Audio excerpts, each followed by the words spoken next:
The real reason why Wyatt Sicks attacked Chad Gable on WWE Raw, The Undertaker wants to be inside the ring, Solo Sikoa doesn't deserve to challenge Cody Rhodes, Jey Uso sends out a message, Nick Aldis wants WWE to work with TNA more, Zack Ryder begs for a WWE return, Drew McIntyre attacked after quitting the WWE, calls for WWE to scrap the idea of Wyatt Sicks, the WWE is intentionally withholding information about the Wyatt Sicks faction, and more. Let's dive right in. The Undertaker wants to be inside the ring. WWE legend. The Undertaker has shared how he feels when he could not get into in-ring action anymore. The Phenom has been retired since 2020. Despite his retirement, the Deadman has made several appearances for the promotion. The last time he was seen inside the squared circle was at WrestleMania XL, when he came out to help Cody Rhodes win the undisputed WWE Championship from Roman Reigns by chokeslamming The Rock. During an interview on Insight with Chris Van Vliet, the Phenom stated that although he has retired, he still feels the urge to return to in-ring action. While he didn't feel anxious,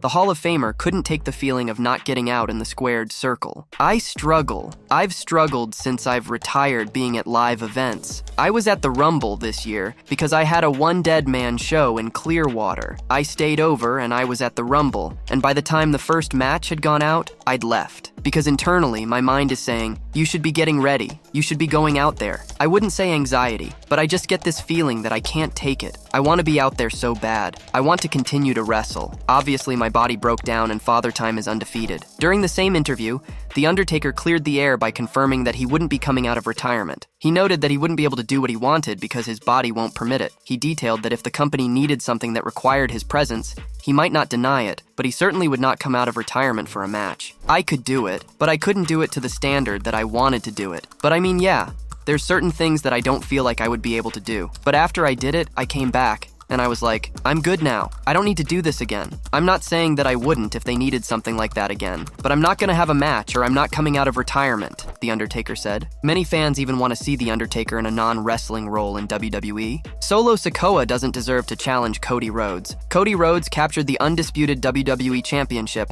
after defeating the Tribal Chief Roman Reigns at WrestleMania XL. While the Bloodline must be interested in regaining the title, a wrestling veteran believes the group's current leader cannot challenge the American Nightmare for a significant reason. The superstar in question is Solo Sikoa. The Enforcer took control of the Bloodline as Reigns went on hiatus following his defeat at the Show of Shows. Last Saturday, he and his new associates, Tama Tonga and Tonga Loa, attacked Rhodes following the latter's victory over AJ Styles at Clash at the Castle, before Randy Orton and Kevin Owens saved the undisputed WWE champion. On the latest episode of the Gigantic Pop podcast, wrestling veteran Matt Morgan addressed whether Sikoa should now challenge Rhodes for the title. The TNA legend claimed no one would buy Sikoa as a legitimate threat to the American Nightmare. He pointed out the current leader of the Bloodline's 39-match losing streak following his win over John Cena at Crown Jewel. No one's buying that. Nobody's believing that. This guy's won one match, 2 televised matches,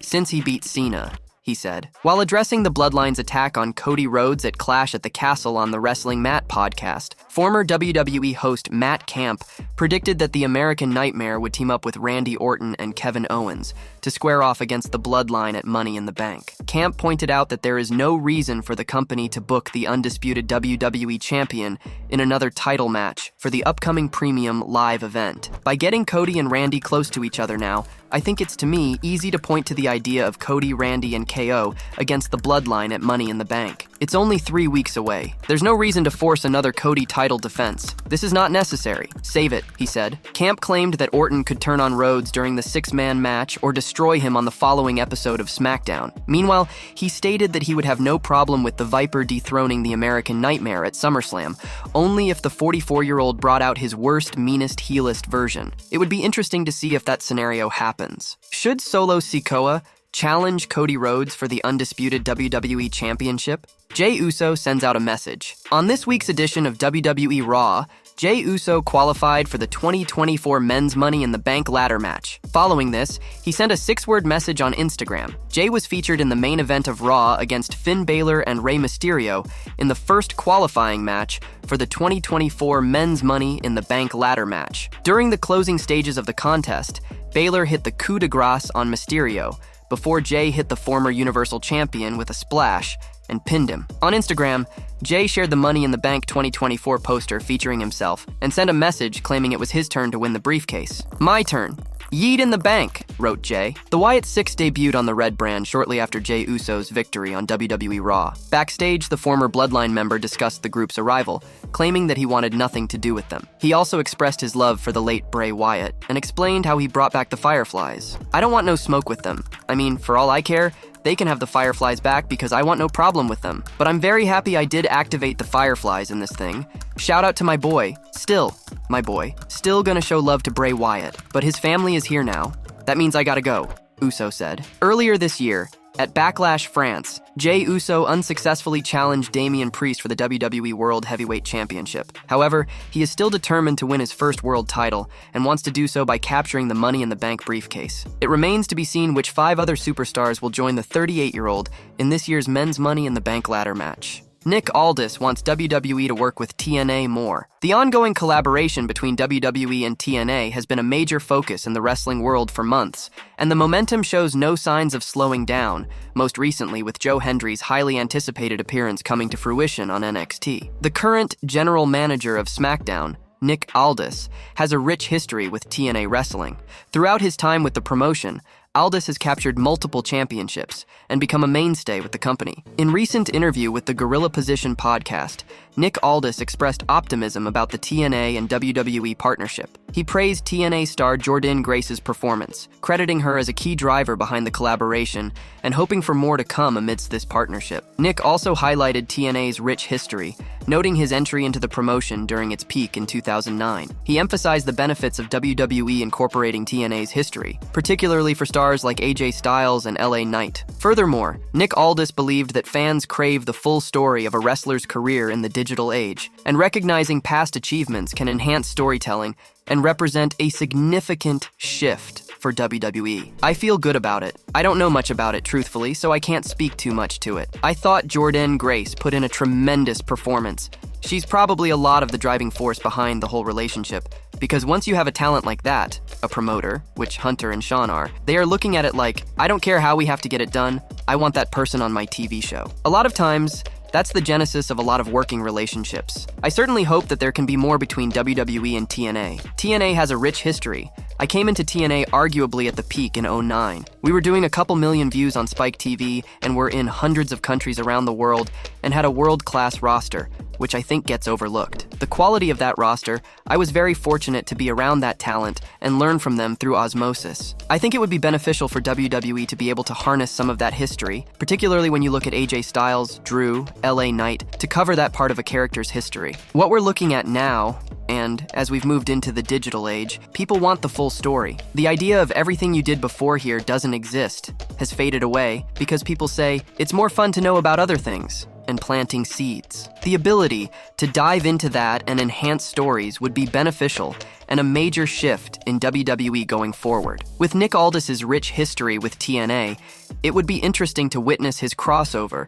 and make his appearance in the promotion, which could certainly generate more headlines for both companies. Zack Ryder begs for a WWE return. Triple H has brought several superstars back to WWE since he took over as the Chief Content Officer and Head of Creative. One former Intercontinental Champion is seemingly interested in returning to the Stamford-based company after Chelsea Green suggested it. That would be Matt Cardona, formerly known as Zack Ryder. In an interview with the Gorilla Position podcast, Green was asked about the possibility of being Cardona's valet if he returned to WWE. The hot mess was not interested in managing her real-life husband, but would love to see Steph DeLander do the job instead. "My husband is very high-strung, and we go about life differently. I'm an easygoing, easy-breezy girl. He is not an easy-breezy girl. He is not at all. He is actually the opposite of an easy-breezy girl. So I would like him back, and then I would like him to be with Steph DeLander," Chelsea Green said. Matt Cardona seemingly agreed with his wife and reposted an article about her interview. The former Intercontinental Champion even shared a gif of himself smirking on X Twitter. It is not the first time Cardona has teased the possibility of returning to the Stamford-based company. The indie god is interested in coming back to WWE as long as he returns as his current character and not as Zack Ryder. He was working in TNA Wrestling before suffering a pectoral muscle injury, and with the Stamford-based promotion collaborating with TNA, nothing is impossible right now. In an interview on Insight with Chris Van Vliet in December 2023, Matt Cardona was asked about potentially returning to WWE. The 39-year-old star was interested as long as he did not return to the Stamford-based company as Zack Ryder. He called the character dead and described his current run on the indies as his Hollywood Hogan run. "I wasn't going to just tour the indies with the headband, the glasses, woo-woo-woo. This is like my reinvention. This is my Hollywood Hogan run, if anything. But I knew I needed to change. I knew, like Zack, listen, so grateful for WWE. For Zack Ryder, that was my dream. I lived it. Highest of highs, lowest of lows. I'm forever grateful for that time. It set me up for who I am today. But it's over. Zack Ryder is dead. And if I ever want to go back to WWE, if it was up to me, it'd be as Matt Cardona," Matt Cardona said. Cardona also shared that he was surprised the Stamford-based company did not call him when they were doing rehires, wherein his wife, Chelsea Green, was among those who returned. CM Punk's WWE Clash at the Castle appearance detail. CM Punk appeared at WWE Clash at the Castle, Scotland, solely to cost Drew McIntyre a title win. While the segment was very entertaining, NWA Hall of Famer Bill Apter explained a certain aspect of Punk's character that he noticed, which most fans might have missed. The Second City Saints rivalry with Drew McIntyre has gripped the WWE audience for months, with the two stars never hesitating to taunt each other. During Clash at the Castle in Scotland, he was on the verge of dethroning Damian Priest before Punk came in as a referee and did not count the pinfall. As a result, the Judgment Day member recovered and retained his World Heavyweight Championship. Speaking on Sportskeeda's Unscripted, Bill Apter stated that based on the audience reaction, CM Punk may never be able to turn a complete heel again. "I don't if in the Drew McIntyre CM Punk situation when Punk left the ring as the referee, did you notice the fans embracing him and yelling out CM Punk? No matter what he does. I don't think the fans are ever going to turn against him again. I mean, we are in Drew's hometown," the Hall of Famer noted. As of now, fans will have to stay tuned to see how the feud between CM Punk and Drew McIntyre pans out in WWE. Drew McIntyre attacked after quitting the WWE. A 12-time WWE champion recently took to social media to fire major shots at Drew McIntyre after the latter quit the Stamford-based promotion on the latest edition of Monday Night Raw. The champion being referred to is Sheamus. Drew McIntyre recently locked horns with Damian Priest for the World Heavyweight Championship at the Clash at the Castle 2024 Premium Live event in Glasgow, Scotland. However, the Archer of Infamy reigned supreme after CM Punk got involved in the match to take out the Scottish Warrior once again. During the latest episode of Monday Night Raw, a frustrated McIntyre came out to cut a promo in front of fans. Everyone thought that he would rant about Punk's interference, but much to fans' surprise, the 39-year-old star said that he was quitting WWE. Drew McIntyre's longtime friend Sheamus recently took to X-Twitter to fire major shots at the Scottish Warrior, calling the latter stupid. "I lost weight. He didn't lose stupid." This was a callback from an episode of Raw